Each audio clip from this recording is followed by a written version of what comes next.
بدأ زيغ يمنات مصطفى عاد عالم يفدى نور الصفا سيد الكونين ختم المرسلين سيد الكونين ختم المرسلين أخي آمد بود فخر الأولين اللهم صل على سيدنا مولانا محمد وعلى آل سيدنا مولانا محمد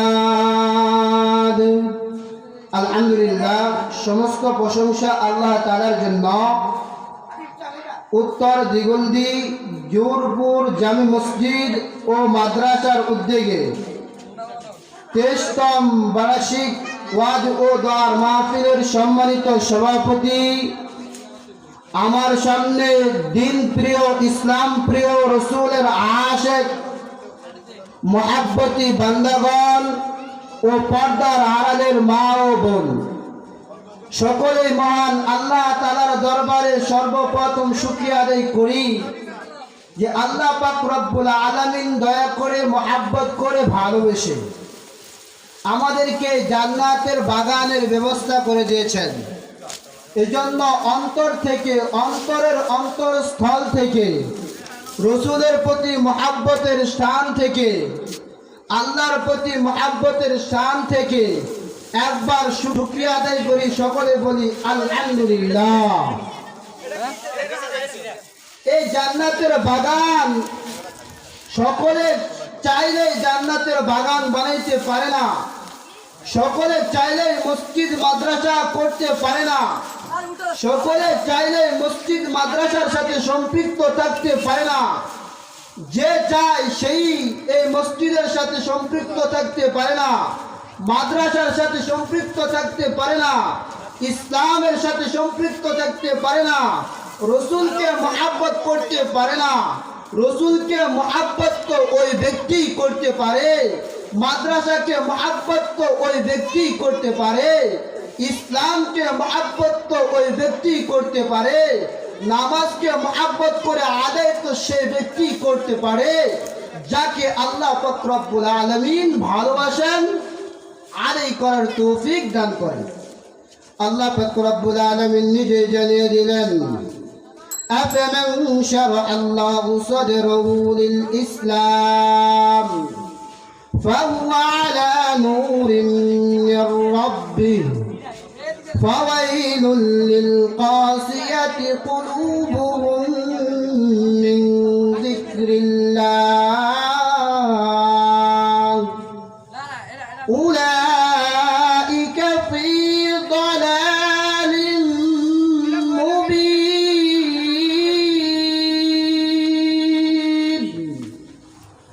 আল্লাহ পাক রব্বুল আলামিন বলেন, আমি যাকে ভালোবাসি সে নামাজ পড়তে পারে, আমি যাকে ভালোবাসি সে মসজিদের সভাপতি হতে পারে, আমি যাকে ভালোবাসি সে মসজিদের কেশিয়ার হতে পারে, আমি যাকে ভালোবাসি সে মাদ্রাসার সাথে সম্পৃক্ত থাকতে পারে, আমি যাকে ভালোবাসি সে সুবহানাল্লাহ বলতে পারে, আমি যাকে ভালোবাসি সে আল্লাহু আকবার বলতে পারে, আমি যাকে ভালোবাসি সে আলহামদুলিল্লাহ বলতে পারে, আমি যাকে ভালোবাসি সে দ্বীনের কাজ করতে পারে, আমি যাকে ভালোবাসি সে মসজিদে টাকা পয়সা দান করতে পারে, আমি যাকে ভালোবাসি সে মসজিদের সাথে সম্পৃক্ত থাকতে পারে, আমি যাকে ভালোবাসি সে মাদ্রাসার সাথে সম্পৃক্ত থাকতে পারে, আমি যাকে ভালোবাসি সে নামাজ পড়তে পারে, আমি যাকে ভালোবাসি সে মুহাম্মদুর রাসূলুল্লাহ সাল্লাল্লাহু আলাইহি ওয়াসাল্লামের আদর্শ অনুযায়ী চলতে পারে, আমি যাকে ভালোবাসি না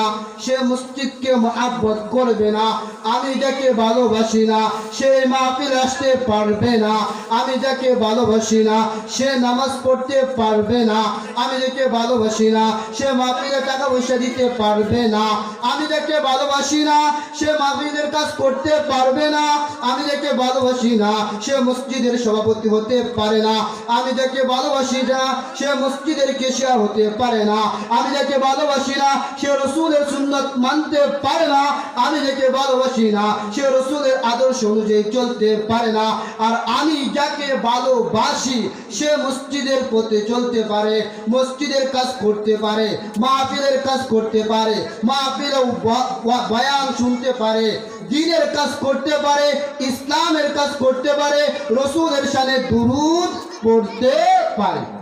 ঠিক আমার কথা আল্লাহ পাক রব্বুল আলামিন নিজেই জানিয়ে দেবেন। আল্লাহ পাক রব্বুল আলামিন আমাদেরকে দুনিয়াতে প্রেরণ করেছেন, দুনিয়াতে প্রেরণ করার পর বলেন, হে দুনিয়ার জনগণ, হে জুরপুরের মা বাবা, আপনাদেরকে আল্লাহ তাআলা জিজ্ঞেস করেন, বলো তো আসমানের মালিক কে? তখন আমরা জবাবে বললাম তুমি আল্লাহ। যখন জিজ্ঞেস করলো জমিনের মালিক কে, তখন আমরা জবাব দিলাম জমিনের মালিক আপনি আল্লাহ। যখন আল্লাহ তাআলা জিজ্ঞেস করলো হে জনগণ তোমরা বলো পাহাড়ের মালিক কে, তখন আমরা জবাব দিলাম তুমি আল্লাহ। যখন বলল পর্বতের মালিক কে, তখন বললাম তুমি আল্লাহ।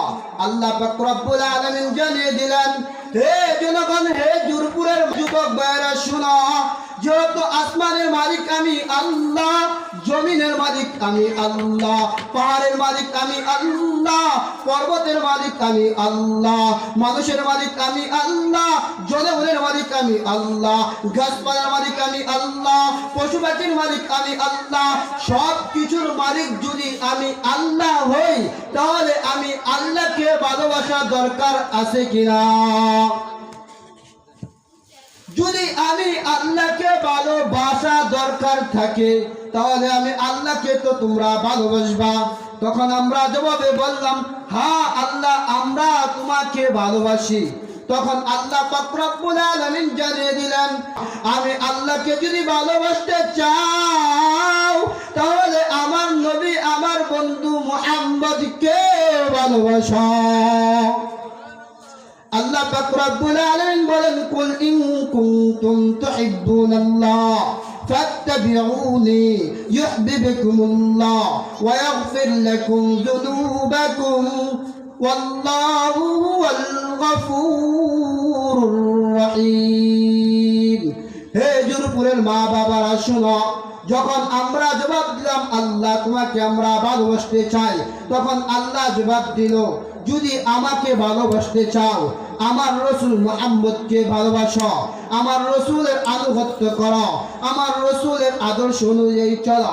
যদি আমার রসুলের আদর্শ অনুযায়ী চলতে পারো, আমার রসুলকে যদি ভালোবাসতে পারো, তাহলে আমি আল্লাহর ভালোবাসা তোমরা পাইবা। যদি আমার রসুলের সমস্ত আদর্শ তুমি মানো, তাহলে আমি আল্লাহ নিজে তোমার বাসায় যা তোমাকে ভালোবাসা দিব। তাহলে আমরা কি আল্লাহকে ভালোবাসতে চাই না?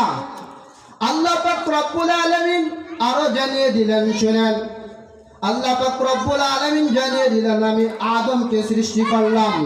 কেন সৃষ্টি করলাম জানি? আমি আদমকে সৃষ্টি করছি আদম জাতিকে জানাইবে মুহাম্মদুর রাসূলুল্লাহ, আসবে তার অনুসরণ করে জীবন গড়া। আমি নূহকে সৃষ্টি করলাম। নূহকে সৃষ্টি করার মূল উদ্দেশ্য হলো, হে নূহ, তুমি দুনিয়ার জগৎবাসীকে জানিয়ে দাও, আমার মুহাম্মদ আমার বন্ধু আসলে আমার বন্ধুর আদর্শকে ধরে আমি আল্লাহকে যেন মানে। আল্লাহ পাক রব্বুল আলামিন বলেন, আমি নবী ইউসুফকে সৃষ্টি করেছি। নবী ইউসুফ আমার বন্ধু মুহাম্মদের আদর্শ সম্পর্কে বলবে। আল্লাহ পাক রব্বুল আলামিন আসমানি কিতাব নাযিল করেছেন, তাওরাত, জাবুর, ইনজিল। তাওরাতের এমন কোন পৃষ্ঠা নাই যে পৃষ্ঠার মধ্যে আমার রসুলের শান নিয়ে কথা নাই, আমার রসুলের মর্যাদা নিয়ে কথা নাই, আমার রসুলের সৌন্দর্য নিয়ে কথা নাই। প্রত্যেকটা তাওরাতের প্রত্যেকটা পৃষ্ঠায় পৃষ্ঠায় আমার রাসূলের সৌন্দর্য নিয়ে কথা আছে। তাওরাতের প্রত্যেকটা পৃষ্ঠায় পৃষ্ঠায় আমার রাসূলের সম্মান নিয়ে কথা আছে। ইনজিলের এমন কোনো পৃষ্ঠা নাই যেই পৃষ্ঠার মধ্যে আমার রাসূলের নাম নাই, যেই পৃষ্ঠার মধ্যে আমার রাসূলের আদর্শ নাই। ইনজিলের প্রত্যেকটা পৃষ্ঠা পৃষ্ঠায় আমার রাসূলের আদর্শ আছে, আমার রাসূলের নাম আছে, আমার রাসূলের সৌন্দর্য আছে। আল্লাহ পাক রব্বুল আলামিন জুরপুরের মা বাবাকে ডাক দিয়ে বলে, ও জুরপুরবাসী তোমরা শোনো শোনো, যদি আমি আল্লাহকে পেতে চাও এই মুহাম্মদকে ভালোবাসো, এই মুহাম্মদের আদর্শকে ভালোবাসো। যদি মুহাম্মদের আদর্শকে ভালোবাসতে পারো তাহলে আমি আল্লাহ স্বয়ং তোমাকে ভালোবাসবো। বলেন তো, আমাদেরকে যদি আল্লাহ পাক ভালোবাসে তাহলে আমাদের কোনো টেনশন আছে?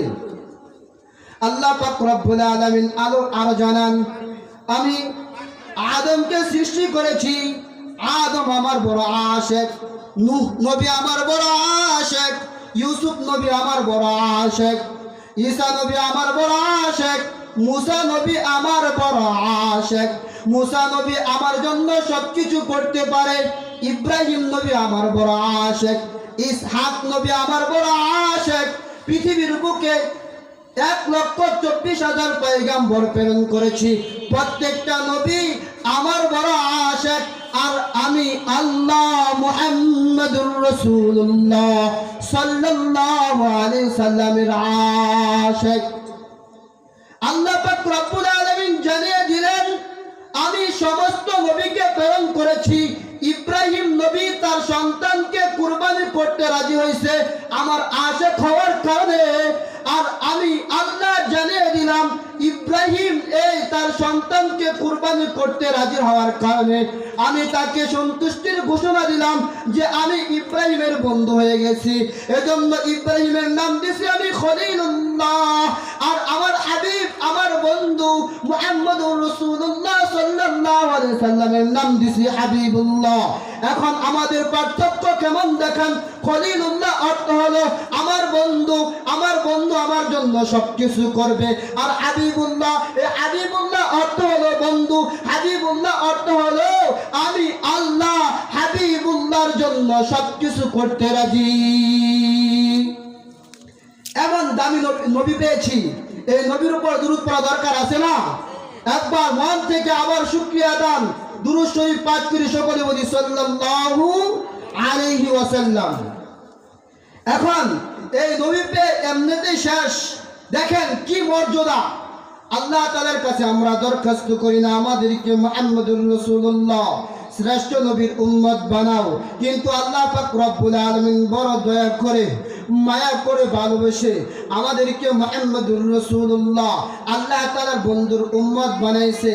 দেখেন মুসা নবীর উম্মত যখন কোনো অন্যায় করত, কোনো ভুল করত, তার শাস্তি হিসাবে আল্লাহ পাক রব্বুল আলামিন আযাব দিতেন, তাদেরকে ধ্বংস করে দিতেন।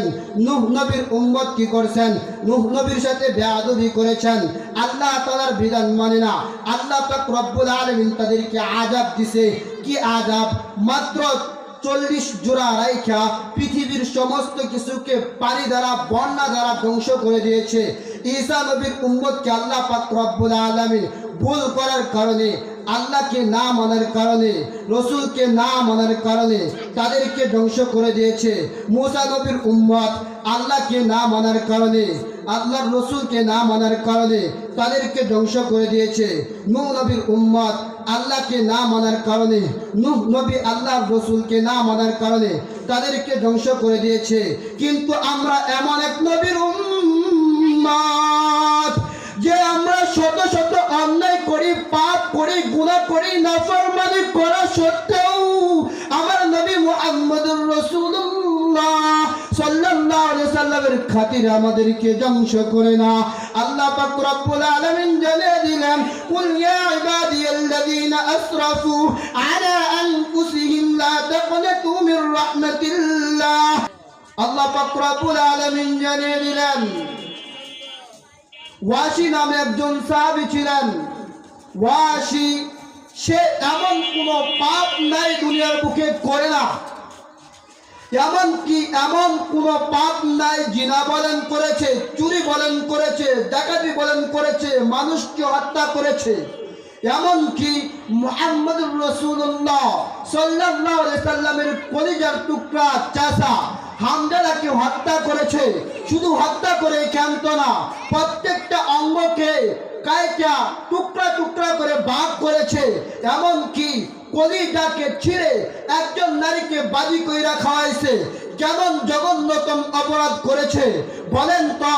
যদি নূহ নবীর উম্মত আল্লাহকে না মানার কারণে, নূহ নবীকে না মানার কারণে, নূহ নবীর বিধান না মানার কারণে পুরা জাতিকে যদি ধ্বংস করে দেয়, তাহলে এই ওয়াসি নামে সাহাবী যদি এমন বড় অন্যায় করে, তাহলে দরকার কি ছিল? পুরা জাতিকে ধ্বংস করে দেওয়ার কথা ছিল। কিন্তু মুহাম্মদুর রাসূলুল্লাহ সাল্লাল্লাহু আলাইহি সাল্লাম সাধারণ কোনো মানুষ না, সাধারণ কোনো নবী না, স্বয়ং আল্লাহ তাআলার বন্ধু। আল্লাহ তাআলার বন্ধুর খাতিরে আল্লাহ পাক রব্বুল আলামিন জানিয়ে দিলেন, ওয়াসি রাদিয়াল্লাহু তাআলা আনহু যখন মুহাম্মদুর রাসূলুল্লাহ সাল্লাল্লাহু আলাইহি সাল্লামের কাছে যাইলেন, ইয়া মুহাম্মদ, হে আমাদের প্রাণের নবী, আমি তো অনেক বড় অন্যায় করেছি, আপনার চাচাকে হত্যা করেছি, জিনা করেছি, সুদ খেয়েছি, মদ খেয়েছি, এমন কোনো অন্যায় নাই আমি করি না। এখন যদি আপনার হাতে আমি বয়াত গ্রহণ করি, তাহলে আপনি কি আমাকে ক্ষমা, আল্লাহ তাআলা কি আমাকে ক্ষমা করবে? তখন আল্লাহ পাক রব্বুল আলামিন জানিয়ে দিলেন, কুল ইয়া ইবাদিয়াল্লাযীনা আসরাফু আলা আনফুসিহিম লা তাকনাতু মির রাহমাতিল্লাহ ইন্নাল্লাহা ইয়াগফিরুয যুনুবা জামিআ ইন্নাহু হুয়াল গফুরুর রহিম।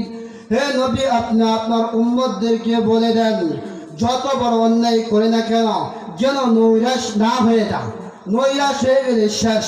আপনি অন্যায় করছেন, অনেক অন্যায় করছেন, আমি আল্লাহর কাছে তওবা করেন। রসুল আপনি বলে দেন, আমি মুহাম্মদকে মুহাব্বত করে আল্লাহ তাআলার কাছে আমার অনুসরণ করে আমি যেভাবে ক্ষমা চাইতে বলি, আমার হাদিসের মাধ্যমে যেভাবে বলছি, যদি খাঁটি নিয়তে তুমি তওবা করতে পারো, আমার আল্লাহ ঘোষণা করলেন, আমি এমন বড় রহমান, এমন বড় রহমান, জীবনে কোনো অন্যায় নেই তুমি করো না। আমার বন্ধু মুহাম্মদকে মুহাব্বত করো, তার অনুসরণ করে আমি আল্লাহর কাছে ক্ষমা চাও, আমি আল্লাহ জীবনের সমস্ত গুনাহ খাতা মাফ করে দেব। সুবহানাল্লাহ। এই নবীর উম্মত আমরা হতে পেরেছি, তাহলে আমরা নৈরাশ হব না। আমরা মুহাম্মদুর রাসূলুল্লাহ আমাদের নবীকে অনুসরণ করে তার প্রত্যেকটা সুন্নতকে আঁকড়ে ধরে তার সুন্নতগুলো আমাদের জীবনে ফিট করে যখন আল্লাহ তাআলার কাছে ক্ষমা চাইব, আল্লাহ তাআলা অবশ্যই আমাদেরকে ক্ষমা করে দিবেন কিনা? এই ছোট্ট একটা কথাই বলে আমি শেষ করব। আল্লাহ তাআলা বলেন যে আমরা যত গুনাহ করি না কেন, যদি খাঁটি নিয়তে তওবা করতে পারি, তাহলে আল্লাহ আমাদেরকে অবশ্যই ক্ষমা করে দিবেন। আল্লাহ পাক রব্বুল আলামিন জানিয়ে দিলেন, ইয়া আইয়ুহাল্লাযীনা আমানু তুবু ইলাল্লাহি তাওবাতান নাসুহা عسى ربكم أن يكفر عنكم سيئاتكم ويدخلكم جنات تجري من تحتها الأنهار। হে ইমানদার বান্দাগণ, তোমরা শোনো, যত বড় অন্যায় করো না কেন, যদি খালেস নিয়তে তওবা করতে পারো আর এই বিশ্বাসটা অন্তরের মধ্যে রাখো এবং এই কথা বলো, আর জীবনে যতদিন বাঁচবো আর কোনো সময় এই অন্যায় করব না, রসুলের আদর্শ ছাড়ব না, রসুলকে মুহাব্বত করব, রসুলের সাথে দুরূদ পড়ব, রসুলের প্রত্যেকটা আদর্শ অনুযায়ী চলবো, তাহলে আল্লাহ পাক রব্বুল আলামিন জানিয়ে দিলেন, আমি আল্লাহ তোমাদের গুনাহ খাতা ক্ষমা করে দেব। তাহলে কি বললো? বুঝা গেল কি? রসুলকে অনুসরণ ছাড়া আল্লাহর দ্বীনকে প্রতিষ্ঠা করা সম্ভব না। রসুল আল্লাহ পাক রব্বুল আলামিন দেখেন কিভাবে জানিয়েছেন, লা ইলাহা ইল্লাল্লাহ, আপনি ইমানদার হয়ে গেছেন। লা ইলাহা ইল্লাল্লাহু মুহাম্মাদুর রাসূলুল্লাহ সাল্লাল্লাহু আলাইহি ওয়াসাল্লাম। আপনি শুধু আল্লাহকে বিশ্বাস করলেন, আমার নবী প্রাণের নবী মুহাম্মদুর রাসূলুল্লাহ সাল্লাল্লাহু আলাইহি সাল্লামকে বিশ্বাস করলেন না। প্রকৃত নবী, প্রকৃত ইমানদার হওয়া সম্ভব না। যখন আপনি বিশ্বাস করলেন লা ইলাহা ইল্লাল্লাহু মুহাম্মাদুর রাসূলুল্লাহ সাল্লাল্লাহু আলাইহি সাল্লাম, আল্লাহ ছাড়া কোনো মাবুদ নাই। আসমানের মালিক আল্লাহ, জমিনের মালিক আল্লাহ। আসমানের মালিক আল্লাহ, জমিনের মালিক আল্লাহ, পাহাড়ের মালিক আল্লাহ, পর্বতের মালিক আল্লাহ, মানুষের মালিক আল্লাহ, জানোয়ারের মালিক আল্লাহ, গাছপালার মালিক আল্লাহ, পশু পাখির মালিক আল্লাহ, বাংলাদেশের মালিক আল্লাহ, পাকিস্তানের মালিক আল্লাহ, ভারতের মালিক আল্লাহ, ইউরোপের মালিক আল্লাহ, সারা বিশ্বের মালিক আল্লাহ, জান্নাতের মালিক আল্লাহ, জাহান্নামের মালিক আল্লাহ। পৃথিবীর বুকে এবং আরশের মধ্যে 7 আসমান 7 জমি যা কিছু আছে সব কিছুর রব হলো আল্লাহ তাআলা। আর সব কিছুর জন্য আল্লাহ পাক রব্বুল আলামিন একজনকে বিশাল রহমত হিসাবে প্রেরণ করেছেন, তার নাম হলো মুহাম্মাদুর রাসূলুল্লাহ সাল্লাল্লাহু আলাইহি ওয়াসাল্লাম। আল্লাহ পাক রব্বুল আলামিন জানিয়ে দিলেন, কি জানিয়ে দিলেন? ওয়া মা আরসালনাকা ইল্লা রাহমাতাল লিল আলামিন। হে জগৎবাসী শুনে রাখো, সারা পৃথিবীর জন্য আমি হলাম স্রষ্টা, আর সারা পৃথিবীর জন্য মুহাম্মদুর রাসূলুল্লাহ হলো কি পৃথিবীর সারা জগতের জন্য কি শ্রেষ্ঠ মানব। আমি হলাম স্রষ্টা, আর সারা পৃথিবীর জন্য শ্রেষ্ঠ মানব হলো মুহাম্মদুর রাসূলুল্লাহ। তাহলে দুই জিনিস মানব, আল্লাহকে মহব্বত করা দরকার। কেন? আল্লাহ আমাকে মহব্বত করেছেন। আল্লাহ তাআলা আমার মাকে সৃষ্টি করেছেন, আমাকে সৃষ্টি করেছেন, আমার বাবাকে সৃষ্টি করেছেন। আমার বাবা এবং মার মাধ্যমে আমাকে দুনিয়াতে আনছেন, দুনিয়াতে দিয়েছেন। চলার জন্য হাত দুইটা, দেখার জন্য চক্ষু দুইটা আল্লাহ দিয়েছেন, শোনার জন্য কান দুইটা আল্লাহ দিয়েছেন, কথা বলার জন্য জবানটা আল্লাহ দিয়েছেন, চলার জন্য পা দুইটা আল্লাহ দিয়েছেন, মহব্বতের জন্য অন্তরটা আল্লাহ দিয়েছেন। আল্লাহকে অবশ্যই মহব্বত করব। আল্লাহ জানিয়ে দিলেন আমাকে মহব্বত করলে চলবে না, আমার রাসূল মুহাম্মদকে আগে মহব্বত করো, আমি আল্লাহ তোমার সাথে মহব্বতের সাড়া দিব। আল্লাহ পাক রব্বুল আলামিন যতদিন দুনিয়াতে বেঁচে থাকি দুইটা জিনিস, একটা হলো হাদিস, আরেকটা হলো কোরআন। কোরআন এবং হাদিস, রাসূলের আদর্শ, আল্লাহর হুকুম মানা এবং বুঝার তৌফিক আল্লাহ তাআলা আমাকে